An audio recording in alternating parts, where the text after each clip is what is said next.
अखिलेश भैया, अखिलेश भैया, अखिलेश भैया, मैं आमंत्रित करता हूं आदरणीय राष्ट्रीय अध्यक्ष जी को।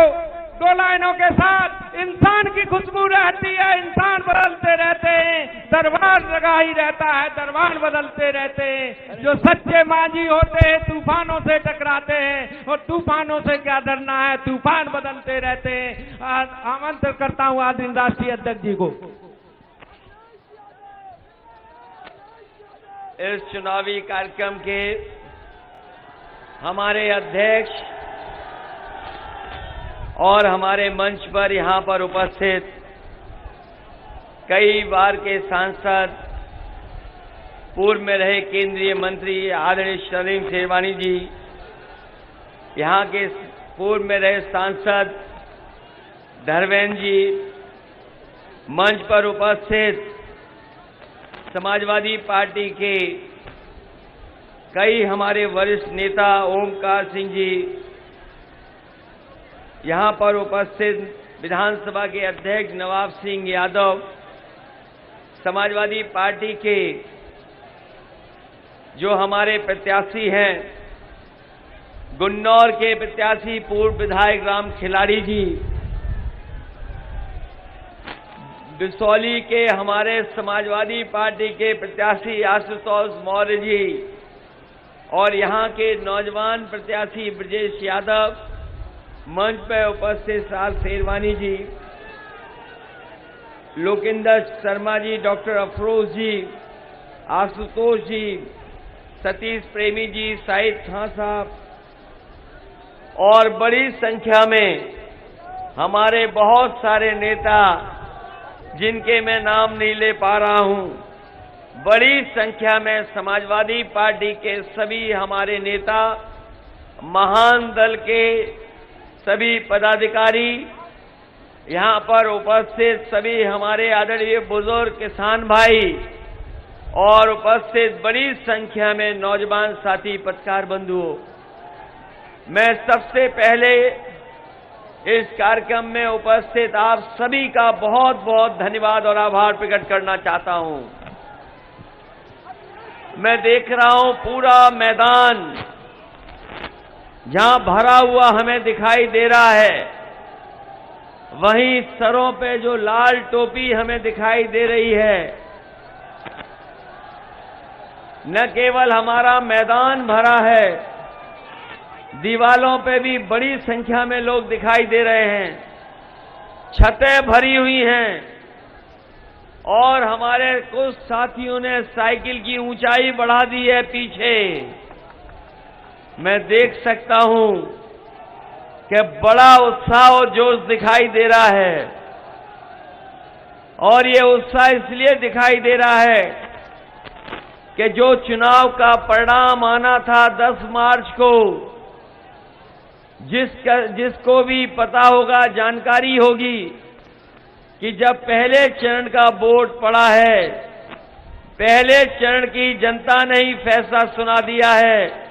जनता ने इंतजार नहीं किया 10 मार्च का, पहले चरण की जनता ने 10 फरवरी को ही परिणाम बता दिया कि आने वाले समय में गठबंधन की सरकार आने जा रही है।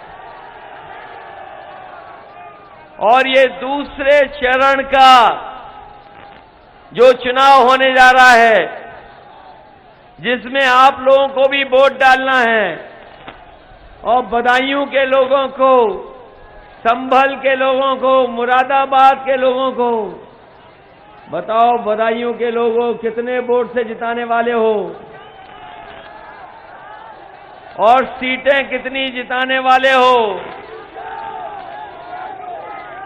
इस बार तो लग रहा है पहले से ज्यादा तैयारी है, एक भी सीट कोई दल नहीं जीत पाएगा, पूरा सफाया होने जा रहा है। बताओ सफाया होने जा रहा है कि नहीं होने जा रहा है। और इधर तकलीफ परेशानी का सामना करना पड़ा। यहां पर किसान भाई होंगे, खाद लेने गए होंगे, तो बताओ खाद मिल गई क्या? और अगर खाद की बोरी लेकर के भी आए होगे तो बोरी में से चोरी हो गई कि नहीं हो गई? बीजेपी के लोग कहते थे कि हमारे गरीब हवाई चप्पल में चलने वाले हवाई जहाज पे चलेंगे, और जब से सरकार में आए हैं डीजल पेट्रोल इतना महंगा कर दिया है कि हमारे गरीब की गाड़ी और नौजवान की मोटरसाइकिल नहीं चल पा रही है। पेट्रोल 100 से पार हो गया कि नहीं हो गया? और ये भारतीय जनता पार्टी वाले आ गए तो हो सकता है पेट्रोल 200 से पार हो जाए। ये भरोसा है कि नहीं है? समाजवादियों पे भरोसा है कि नहीं है? इसलिए सावधान रहना भारतीय जनता पार्टी से। ये सत्ता में आ गए, अभी तो 100 रुपए लेके गए हैं पेट्रोल, इन्हें मौका मिल जाएगा तो 200 पार करा देंगे, 200 पार। इनके भाषण सुने होंगे आपने, बीजेपी के लोगों के भाषण सुने कि नहीं सुने? एक उनके नेता कह रहे हैं कि गर्मी निकाल देंगे। सुना है कि नहीं सुना? कि उनके एक नेता कह रहे हैं कि गर्मी निकाल देंगे, लेकिन जैसे ही पहले चरण का चुनाव हुआ उनके कार्यकर्ता नेता ठंडे पड़ गए हैं, और जब यहां पर वोट पड़ेगा तो रहे बचे भी ठंडे हो जाएंगे। बीजेपी के लोगों की कुछ बातें याद हैं कि नहीं याद हैं? और घर जाके सोचना, उनके जो छोटे नेता हैं, बीजेपी के जो छोटे नेता हैं वो छोटा झूठ बोल रहे हैं, जो थोड़े बड़े हैं वो बड़ा झूठ बोल रहे हैं, और जो सबसे बड़े हैं वो सबसे बड़ा झूठ बोल रहे हैं। बताओ भारतीय जनता पार्टी के लोग झूठ बोलते हैं कि नहीं बोलते हैं? कहा था कि किसानों की आय दोगुनी हो जाएगी, इसमें कितने किसान हैं जिनकी आय दोगुनी होने वाली है? ये गर्मी निकालने वाले समझ लें समाजवादी सरकार बनेगी तो हमारे नौजवानों के लिए भर्ती और नौकरी और रोजगार निकालने का काम करेंगे। इधर मैं देख रहा हूं कुछ नौजवानों के हाथ में स्मार्टफोन भी दिखाई दे रहे हैं। क्या ये बाबा मुख्यमंत्री ने दिए हैं? ये जो स्मार्टफोन दिखाई दे रहे हैं, लखनऊ में तो बहुत बड़े पैमाने पे बांटे गए स्मार्टफोन, बड़े स्मार्टफोन बटे। बताओ सैसवान वालों तुम्हें कितने मिल गए? और किसी को लैपटॉप मिला कि नहीं मिला? बाबा जी कह रहे थे कि हमने तो लाखों बांट दिए, सैसवान तक नहीं पहुंचे, और 4.5 साल हो गए हैं, उससे ज्यादा समय हो गया, 5 साल। पता नहीं बीजेपी वाले कौन सी टैबलेट देते रहे जो अभी तक किसी को कुछ नहीं मिला। और कभी सोचना, ये बाबा मुख्यमंत्री क्यों नहीं दे रहे लैपटॉप? ये बाबा मुख्यमंत्री लैपटॉप क्यों नहीं दे रहे हैं? क्योंकि वो चलाना नहीं जानते।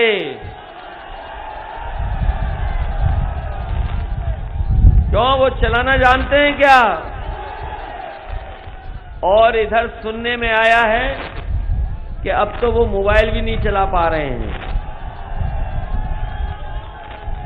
तो जो इस जमाने में चीजों को ना समझता हो तो वो बताओ हमारे प्रदेश को आगे कैसे ले जाएगा?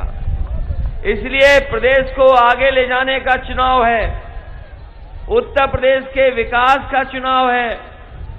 और मैं अभी देख रहा था कुछ देर पहले मेरे हाथ में भी कुछ लोगों ने बाबा साहब भीमराव अम्बेडकर जी की तस्वीर दी है। ये चुनाव लोकतंत्र और संविधान बचाने का भी चुनाव है। याद रखना, ये दोबारा सत्ता में आ गए तो नई लोकसभा बना रहे हैं। पता नहीं लोकतंत्र बचेगा कि नहीं बचेगा, संविधान बचेगा कि नहीं बचेगा। इसलिए इनसे सावधान रहना है। ये चुनाव लोकतंत्र और संविधान बचाने का भी चुनाव है। समाजवादी पार्टी ने तय किया है और हमने देखा है, महसूस किया है कि जब कभी भी बिजली का बिल आता है तो करंट लगता है कि नहीं लगता है। बिजली का बिल से करंट लग रहा कि नहीं लग रहा। इसलिए समाजवादी सरकार बनेगी तो 300 यूनिट फ्री बिजली देने का इंतजाम समाजवादी सरकार में होगा और हमारे किसानों को सिंचाई का कोई पैसा नहीं देना पड़ेगा। किसानों के लिए सिंचाई माफ होगी। बताओ, सिंचाई माफ चाहते हो कि नहीं चाहते हो? और साथ ही साथ ये भी तय किया है, ये बीजेपी के लोग तो 3 काले कानून ला रहे थे हमारे किसानों की जमीन छीनने के लिए। हम अपने किसानों को बधाई देंगे। पंजाब के किसानों को बधाई, देश के तमाम किसानों को बधाई जिन्होंने आंदोलन को सफल बनाया। हमारे किसान पीछे नहीं हटे, लेकिन सरकार को पीछे हटना पड़ा। 3 काले कानून वापस हो गए। लेकिन ये सरकार एमएसपी नहीं दिलवा पाई। अगर आपने धान पैदा किया होगा तो धान में लूट लिया इन्होंने। बताओ, धान में लूट हुई कि नहीं लूट हुई? जो सरकार खाद न दे पाए, डीएपी न दे पाए और धान की लूट न बचा पाए, फसल की पैदावार की कीमत न दे पाए, उस पर सरकार पे क्या भरोसा करोगे? इसलिए समाजवादी पार्टी ने कहा है, मंडियां बना करके, खरीद केंद्रों को बना करके अपने किसानों के फसल की एमएसपी और सही कीमत दिलाने का काम समाजवादी सरकार में होगा। इसलिए साथियों, आज सवाल महंगाई का भी है, सवाल बेकारी और बेरोजगारी का भी है। मैं देख रहा हूं कितनी बड़ी संख्या में नौजवान हमें दिखाई दे रहे हैं। ये नौजवान ही नौजवान दिखाई दे रहे हैं और हो सकता है इसलिए नौजवान दिखाई दे रहे हो कि आपका प्रत्याशी नौजवान है। इसलिए मैं आपसे कहना चाहता हूं, इतने बड़े पैमाने पे बेरोजगारी कभी नहीं आई। किसी के हाथ में काम नहीं है, रोजगार नहीं है। नौकरियां जो निकलती थी फौज की, पुलिस की, वो सब बंद कर दी। नौजवान अगर परीक्षा की तैयारी कर रहा था और अगर परीक्षा देने गया तो उसकी परीक्षा रद्द हो गई या पेपर लीक हो गया। ये सरकार पेपर नहीं करा पाई, परीक्षाएं रद्द कर दी। हम अपने नौजवानों को भरोसा दिलाना चाहते हैं, समाजवादी सरकार बनेगी तो चाहे फौज की नौकरी में भर्ती करानी पड़े, पुलिस की भर्ती करानी पड़े, चाहे हमें पर्यावरण के, फॉरेस्ट के विभाग में अलग से पर्यावरण की रक्षा के लिए सेना बनानी पड़े, और सरकार की जितनी भी जगह खाली हैं, जितने भी पद खाली हैं, लाखों लाख पद खाली हैं, उनको भरने का काम समाजवादी सरकार में होगा, जिससे हमारे नौजवानों का भविष्य बेहतर हो सके। जब मैं बाबा मुख्यमंत्री जी को सुनता हूं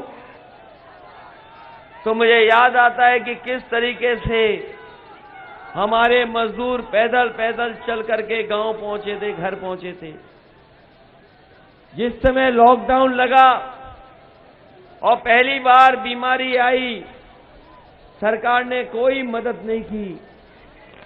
हमारे मजदूर जहां कहीं भी थे, अगर महाराष्ट्र में थे तो महाराष्ट्र से पैदल चल दिए, गुजरात में थे तो गुजरात से पैदल चल दिए, पैदल पैदल चल करके वो गांव तक पहुंचे। इस सरकार ने कोई मदद नहीं की। कई मजदूरों की जान चली गई, लेकिन इस सरकार ने मदद उनकी नहीं की। अगर किसी ने मदद की थी तो हमारी समाजवादी पार्टी, जिन्होंने मदद करने का काम मजदूरों को किया था। जिस समय कोरोना आई, ये बीमारी आई, जब दूसरी लहर आई, तो आपको याद होगा न जाने कितने लोग बीमार हो गए, न जाने कितनों को बीमारी का सामना करना पड़ा। जिस समय सरकार को दवाई का इंतजाम करना था, सरकार दवाई नहीं दे पाई, सरकार बिस्तर नहीं दे पाई, अस्पतालों में जगह नहीं बनी, हमारे गरीबों को जो इंजेक्शन चाहिए था वो इंजेक्शन नहीं दे पाई, जिसके कारण न जाने कितने लोगों की जान चली गई। सरकार अगर चाहती, अगर सरकार मदद करना चाहती तो सरकार बहुतों की जान बचा सकती थी। जो सरकार ऑक्सीजन नहीं दे पाई सांसों के लिए, हमारे गरीबों को जो सांस लेने में ऑक्सीजन की जरूरत थी वो सरकार नहीं दे पाई। उस सरकार को हटाने के लिए भी ये चुनाव है। हमें दुख है इस बात का कि बहुत ही लोकप्रिय यहां के पूर्व चेयरमैन वहीद खान साहब, जिनकी कोरोना की वजह से जान चली गई, न केवल हमारे वहीद खान साहब की जान गई है, वरना बहुत इनके साथ साथ बहुत सारे महत्वपूर्ण नेता भी हमारे कोरोना की वजह से हमें छोड़ करके चले गए। न केवल हमारे और आपके, यहां पे हो सकता है सभा में जो लोग आए हों, उनके परिवार के सदस्य भी हो सकता है उन्हें छोड़ करके उस समय चले गए। न केवल हमारे लोग गए, बीजेपी के तमाम मंत्री और विधायकों की भी जान बीजेपी नहीं बचा पाई। इसलिए हमें दुख है कि जिन परिवारों के परिवार के सदस्यों की जान गई है, हम इस दुख में उनके साथ भी हैं। और जहां वहीद खान साहब की जान गई है, कोरोना की वजह से हम उन्हें श्रद्धांजलि देते हैं, उनको याद करते हैं। और वहीं हम ये भी संकल्प लेते हैं कि जिस पार्टी की वजह से, जिस सरकार की वजह से लोगों की जान गई है, उस सरकार को वोट डाल करके उखाड़ फेंकने का काम भी करेंगे। इसलिए सहसवान के लोगों से मैं निवेदन करने आया हूं, हम अपने राम खिलाड़ी जी के लिए भी निवेदन कर रहे हैं, आशुतोष मौर्य जी के लिए भी निवेदन कर रहे हैं। संबल दूर नहीं है, संबल नहीं पहुंच पाए, हालांकि संबल में ऐतिहासिक जीत होने जा रही है सभी प्रत्याशियों की।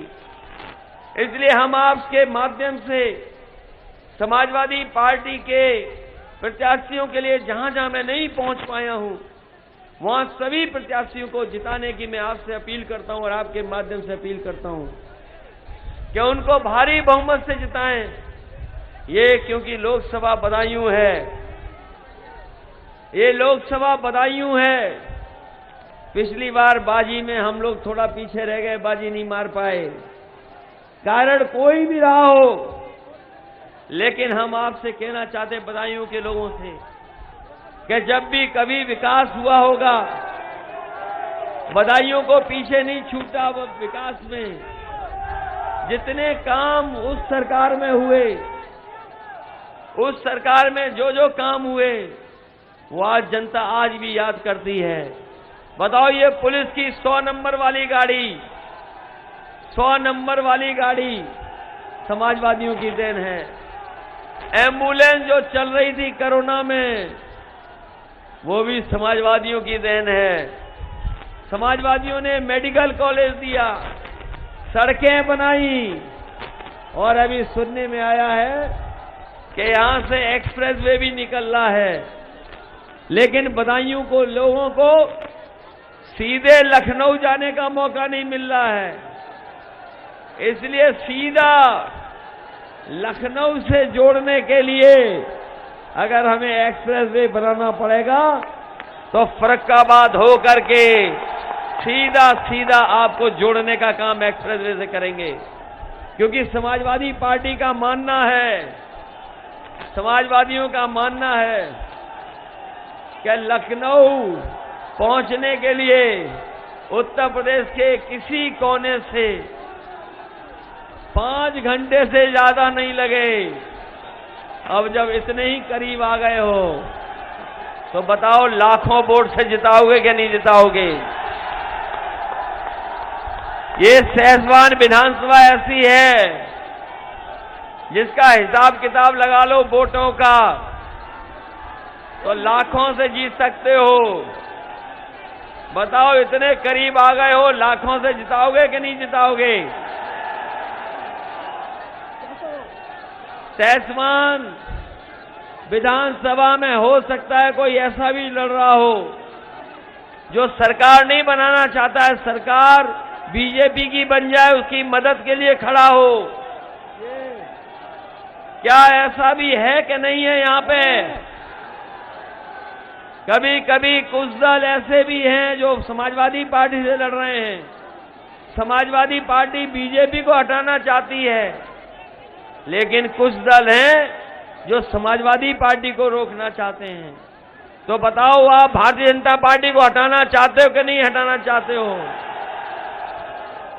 और वो दल तो ऐसा है कि बाबा साहब भीमराव अम्बेडकर जी के रास्ते से भटक गया है। जिस रास्ते पे चल रहा था उस रास्ते से भटक गया है वो दल। बाबा साहब भीमराव अम्बेडकर जी का जो रास्ता था उस रास्ते पे नहीं है। इसीलिए उस दल के बहुत सारे लोग समाजवादी पार्टी में आ गए हैं।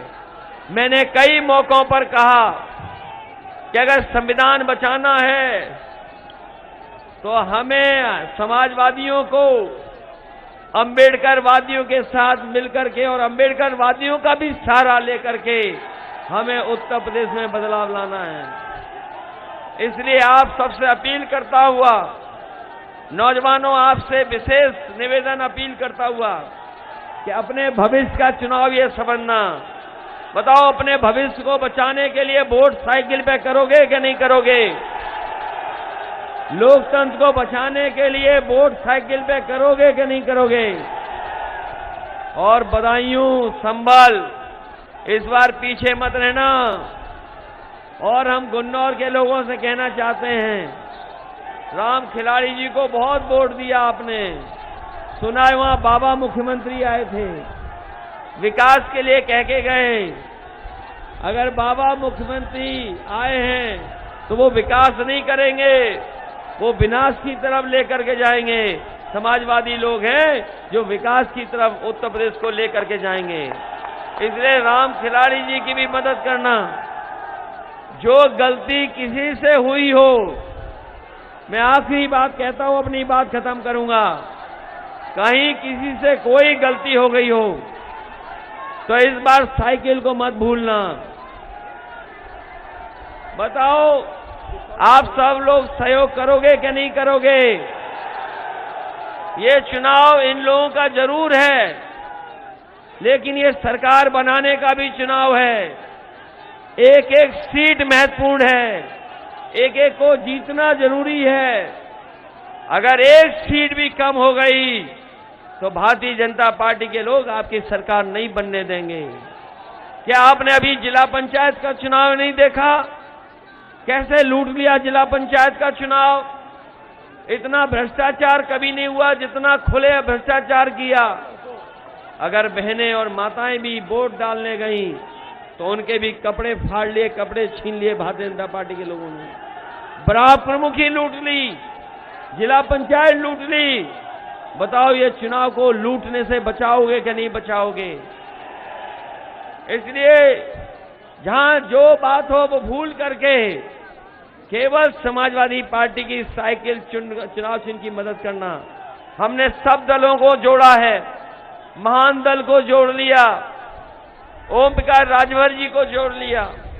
अभी पहले चरण में आपने देखा होगा जयंत चौधरी जी को जोड़ लिया। सभी छोटे छोटे दलों को जोड़ करके क्षेत्रीय दलों को साथ लाने का काम किया। और रहे बचे हमने चाचा को भी जोड़ लिया। बताओ, आज कोई मुकाबला है हमारे दल के गठबंधन का? इसलिए सब चीज भुला करके केवल साइकिल याद रखना और सरकार बनाने का चुनाव है। कोई गलती नहीं हो, एक एक वोट समाजवादी पार्टी के पक्ष में डाल देना, यही निवेदन, यही अपील मैं करने आया हूं। आशुतोष जी का, मौर्य जी का मैं कई बार कह चुका हूं, बिसौली के ब्रजेश जी का, राम खिलाड़ी जी का, फिर मैं कहता हूं, जितने भी समाजवादी पार्टी के प्रत्याशी हैं, ब्रजेश हैं, राम खिलाड़ी हैं, आशुतोष हैं, इन सबको मदद करना। यहाँ बहुत सारे किसान हैं जो मेहनता की खेती करते हैं, मेहनता से वो लाभ नहीं मिल पा रहा है किसानों को जो मिलना चाहिए। हमें अगर शुल्क माफ करके भी किसानों के आमदनी को बढ़ाना पड़ेगा तो हम बढ़ाने का काम करेंगे, जिससे हमारे किसानों की आमदनी बढ़ जाए और व्यापारियों को भी सहूलियत मिल जाए। वो शुल्क माफ करने का काम करेंगे। आप सबका बहुत बहुत धन्यवाद और बहुत बहुत आभार प्रकट करता हूं। एक एक वोट साइकिल पे डाल देना।